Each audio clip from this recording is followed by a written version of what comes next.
Hello, I am Destry LeBrun. I am the training specialist for the Empowerment Parent Resource Center here in Pensacola, Florida. And I'm chatting with Rand Fernandez. Rand is one of our resource specialists with the Empowerment Parent Resource Center. He provides information and support for families. He can be reached by calling our main number at 850-444-8554. I'll have that at the bottom of the screen also. He can be reached on our Facebook page at facebook.com/EPRCNWFL. And one more, he can be reached on our website at www.eprcnwfl.com. Rand, how are you? I'm great, Destry. How are you? Doing well, man. Thanks for joining us during this time of struggle that we have gone through the hurricane and Hurricane Sally, and we're trying to get back to normal, aren't we? Yes, slowly but surely, yes. Yes, absolutely. I'm glad that you made it through okay. Tell us a little bit about yourself and about the Parent Resource Center. Well, my name is Rand Fernandez. I live in Niceville, over in Okaloosa County. I'm a resource specialist with EPRC, and what I do as a resource specialist is we provide support and help to caregivers with loved ones with disabilities. So we do things like for instance, if a family moves to the area, right, and they're trying to navigate the school system to get their kiddo's IEP updated. That's one thing that we help them out with. Right. We help people connect with different resources that they need, such as doctors, therapists, hairdressers, just anything that they're looking for that would be a good fit for their loved ones. Gotcha. So, Rand, before you were a part of the EPRC, you were already qualified, very specially qualified for this job. Tell us about that. So, as a parent, I do have 3 kids. I always have to do the math. I have a 14-year-old, an 11-year-old, 2 boys, and an 8-year-old daughter. My 11-year-old, he is on the autism spectrum, okay, and he goes to school at Kenwood Elementary in Okaloosa County. He's in the CBS program out there. CBS stands for? Communication, Behavior, and Socialization. So those are the key 3 things that the CBS classroom works on for those kiddos. I'm a parent of an 11-year-old who is on the autism spectrum. Very good. So you live it. You don't just teach it, coach it, tell people about it. You live it every day, which definitely qualifies you, yes, very specifically for a job like this. So helping parents to be effective advocates like you have been yourself is really the main goal of the Empowerment Parent Resource Center. And to be an effective advocate, really so a child can live their best life, whatever that means for that child, whatever goal that is. And like anybody, it's different. Could be different than their neighbor, right, or different than a friend. Yeah, you know the old saying, once you met one kiddo on the autism spectrum, you've met one kiddo on the autism spectrum. And one thing I didn't have when my 11-year-old was newly diagnosed was a resource to help me figure out what was available in the area. Did not have a resource to help me connect with other families, to have some fellowship with. Didn't have a resource just to talk to. So, it does take some time to figure this stuff out by yourself. But it would have been great to have a resource to help figure it out sooner than later. Okay. So I'm kind of, my work as a resource specialist, I'm being that person that I didn't have, Gotcha. To help people figure things out, not on their own. Wow, I can only imagine how much more beneficial that would have been for you. How old was your child whenever he got a diagnosis? He was about 2.5 years old when he got his diagnosis. 2.5. Because it took us that long just to get an appointment. And back then, just thinking that this was the only place, the Children's Hospital up in Atlanta, just thinking that was the only place he can get a diagnosis. Not necessarily true. There were other places that he could have gone to get his diagnosis that would have gotten him in there sooner than later. Instead of 8 months, probably could have gotten into a different place a lot sooner than that. Just didn't know what was out there. So you didn't know the questions to ask. Didn't know the questions to ask. Didn't know who to ask. Right. And this, unfortunately, is not a unique story, is it? No, because some of the parents I work with, some of them have kiddos who are newly diagnosed. They're still trying to wrap their heads around what it is their kiddo needs in the first place. They haven't realized that they themselves have to take care of them. They have to take care of themselves also. Okay. The caregivers have to take care of themselves. They don't realize that they do have to pay attention to that as well. And just helping those families with newly diagnosed kiddos, there's a lot of things that they're just not aware of. Right. That I help them figure out. Okay. Rand, I have the pleasure of speaking to many of the parents who call first. They call the phone number, and that number goes to my cell phone. And I do a quick interview, and I do some follow-up as well. And I've spoken to parents that were in tears with gratitude for having somebody that said, "We're here to help you." Yeah. And we know how to help you. And having yourself and our other resource specialist, Stacy, to talk to that have lived it and continue to live it, it's immeasurable. It really is. So we're very blessed to have you and Stacy as a part of the team to reach out to parents. Let's talk about the name of the Empowerment Parent Resource Center for a moment. EPRC, Empowerment Parent Resource Center.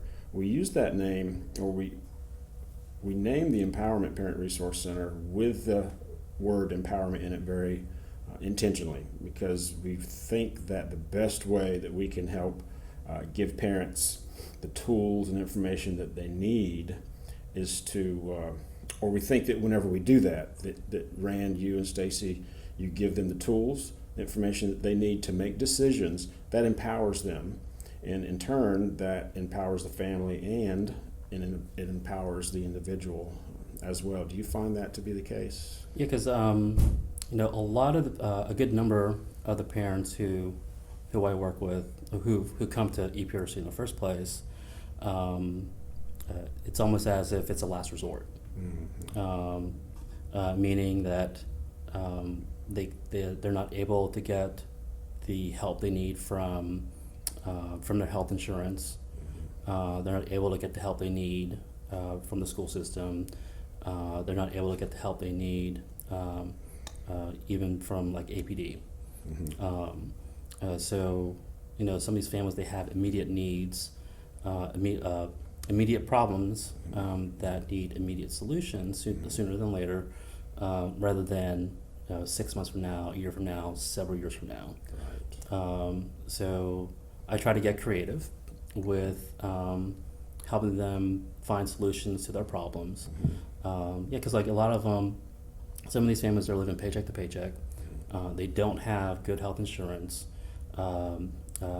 Medicaid is not coming through. They don't have TRICARE. Their health insurance is not coming through. So helping them figure out ways to get their immediate needs addressed, and also to ways to get their issues floated to the top. Okay. So that their needs can be met sooner than later. Okay. Rand, what are some of the immediate needs that you're seeing that, when addressed, first, number one, what are some of the immediate needs? And two, when they are addressed, do you see that some of the immediate needs, when they level off, the family is able to move forward a little bit more and be a little bit more cohesive, or takes a lot of pressure off of them, even if just 2 out of 10 problems are taken care of. Yeah, so a couple examples for immediate needs can be, like for instance, an 18-year-old who's homeless, who is newly homeless, and trying to find work and trying to find shelter. First off, an 18, 19-year-old who's homeless, that's on a spectrum, that shouldn't happen. Right. And then, connecting them with the right resources to find shelter and to find employment, or even a single mother with kiddos on a spectrum who's just trying to find a place to live, and trying to get their kiddos enrolled into school, or someone who a family with a newly diagnosed a kiddo that may be 6, 7 years old, helping them navigate through the IEP process, just to even get that pre-hearing to see if an IEP is appropriate for them. IEP. Individualized educational plan. Very good. Okay. All right.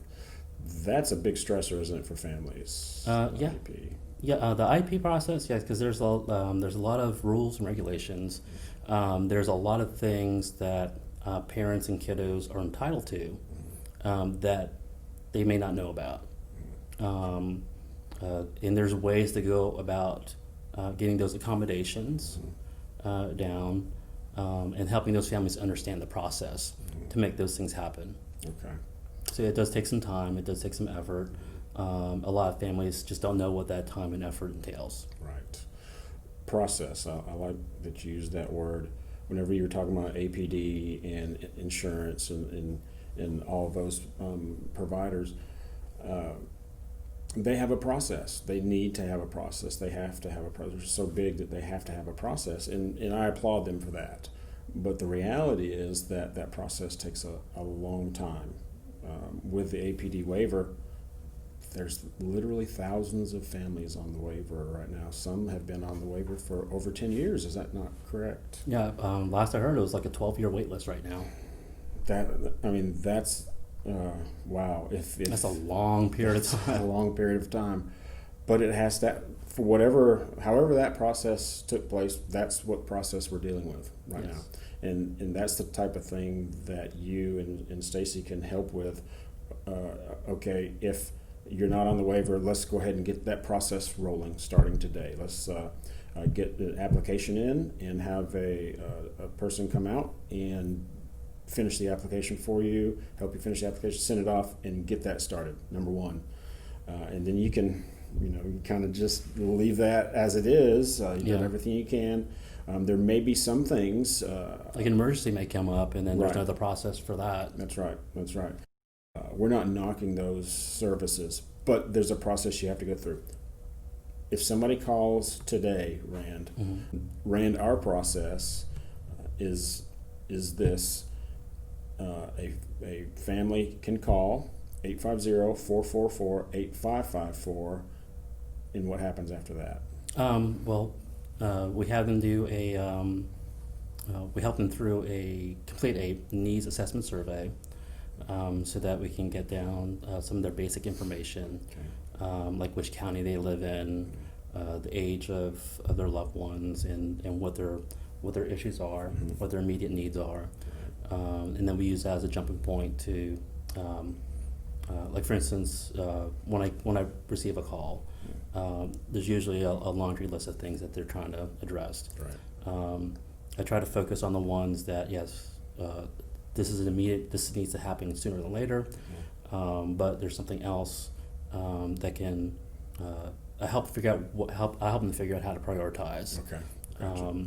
Not only in terms of urgency, but also in terms of how long it would take to realize a particular solution for a particular issue. Okay. Because some things do take some time to set into motion. Other things need to be set into motion and needs to be resolved sooner than later. Right. So just depending on on what they're looking for help for, help them prioritize, help them help create a pathway, so that do this, this, and this, Mm-hmm. so that you can have this happen. Okay. Do this and this first before you can even start making this happen. And those are the types of questions you didn't even know to ask whenever your child was diagnosed. You didn't know that there was a process. You didn't know you didn't know anything about how to be efficient about getting help for your family and your child. Yeah, just didn't know who to talk to. Right. Didn't know which organization to talk to. If I did know which organization to talk to, didn't know how to talk to them, so that there was any attention paid to my kiddos' needs. Gotcha. Okay. You mentioned the needs assessment. How many questions are on that needs assessment? How long does it take to fill out? It takes less than 10 minutes. Okay. Some people are able to fill it out in 5, others in 7. Right. But it's a short survey. Okay. I think there's maybe 10 or 11 questions on it. Okay. But yeah, it just captures some of the basic information, so that we can get started helping these families. Okay. And how much does it cost a family to be involved with the Empowerment Parent Resource Center? Oh, it's free. It's free. Yep, free. Because EPRC is grant funded. Okay. And that's how we're able to help these families. Very good. We're already giving our money, aren't we? Yeah. We're responsible for using that money to serve the parents. And where do we serve parents? In the 4 county area, Escambia, Santa Rosa, Okaloosa, and Walton County. Stacy, she primarily focuses on Escambia and Santa Rosa County, because she's physically located in that area. With me being physically located in Niceville, I focus on the Okaloosa and Walton counties. Okay, very good. There are a lot of organizations, big and small, individual organizations or organizations that are run by individuals, organizations that are run by companies that are available in these areas. And sometimes, not sometimes, all the time, those things evolve. Those organizations evolve. On our website, we work very hard to keep our resource list up to date. And you do a lot of that. You are a web person as well. How do we keep track of things that are changing? How do we know that new organizations are coming in, some are going out? How does that happen? Well, me and Stacy, we stay in contact. Okay. We stay connected to these different organizations, mainly to see if they're offering any new services, if there's been any changes in their services, to see if there's any changes in the personnel as well. Okay. And we also use that as a way to see what new organizations have popped up, as well as to see new things pop up. Things happen. Things also go away. Yeah. So we keep up with what's available. Different organizations may start taking different insurances as well. Okay. Or may not take. May end up not taking certain insurances. Okay. There may be changes to how TRICARE, bills out. Mm-hmm. So we keep track of that as well. Okay. Okay. And what's the website again with our resource? EPRCMWFL.com. Very good. All right. So as the providers change, needs of the families change. Also, they grow. Some people, graduate and they get there on their own, and babies are born, and families are melted together, and they just evolve. So it's a good thing that our families can have an ongoing relationship with us. It's not a one and done. Yeah. As it ran. No, it's not, because the families that we serve, the ages of the loved ones, range from, little ones all the way up to 26 and then some. Okay. So we see the current pathway that exists for a lot of these families. Like we see what's been working, what's not been working for like a young adult. And then we may have an emerging young adult who's about to leave high school. We know what options are currently available for them, what has worked, what would possibly work for them, and things to check and other options for them to check out. Same thing, we have families with kiddos, in elementary school or in middle school, and have a kiddo who is leaving elementary school, going to middle school. We know what options are available for them as well. Okay. So since we serve that large age range, we see what the beaten path is, currently for a lot of folks in the area. Okay. So what you're talking about is transition, right? Yes. Life transition from grade school, middle school, high school, and beyond, right? Talk a little bit more about how you can help during those transition periods, and how do we prepare for transitions to have a successful one? Well, like for instance, if let's say if I had a like a 13-year-old, Okay. That's attending Silver Sands or Richburg, by around 14, 15, they should start looking into some of the vocational services that are available in the area. Because ideally, those organizations that provide that, they're wanting to get in when those kiddos turn around 14. 14 to start looking for to start training them up so Okay. that by the time they graduate from high school, they're ready, vocational wise. Okay. So that's one example. Okay. Especially in Okaloosa County, some families that move to the area, a lot of different schools, or all the schools, don't offer the same services. Okay. So some families don't realize that their school that's in their school zone may not have the services that their kiddo needs, that they may have to go across town. Okay. And giving that, showing them the options. Well, you live over on this side of town. The services your kiddo needs is, 30 minutes away. And we help them figure out how to make that happen. Transportation wise, whether they can get transportation through the school system,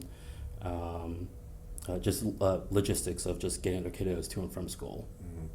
Rand, I can't even I can't even begin to think how beneficial it would be to have somebody like yourself make those phone calls for me, or to even let me know who to call, right?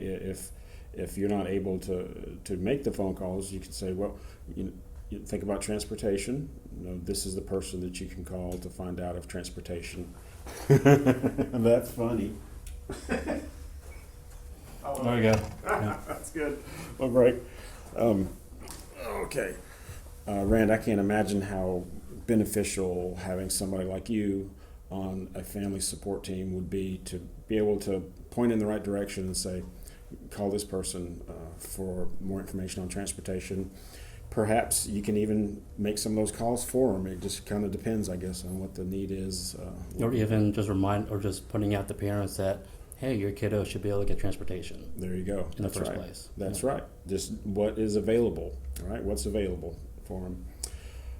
Rand, here recently, we've had a pandemic that we've been dealing with. Yeah. And I know that you occasionally will meet face to face with parents. How has that been working? What has changed since the pandemic began? So I've been meeting a lot of the families I work with, either the kiddos themselves or the caregivers or someone in their immediate family have suppressed immune systems or something where if they did get COVID, it wouldn't be a good thing. Right. Luckily, since that last quarter of school last year, everything moved to Zoom essentially. A lot of the families I work with, they have become very comfortable using Zoom, using video chat and stuff like that, so that we can still connect face to face, but virtually. There's also some families where, yes, they are being very cautious, but are able to meet in person but socially distant. So some families have gotten really creative, where, like for instance, there's one family where they've been in isolation, and then there's another family that has been in isolation. So those two families form a pod.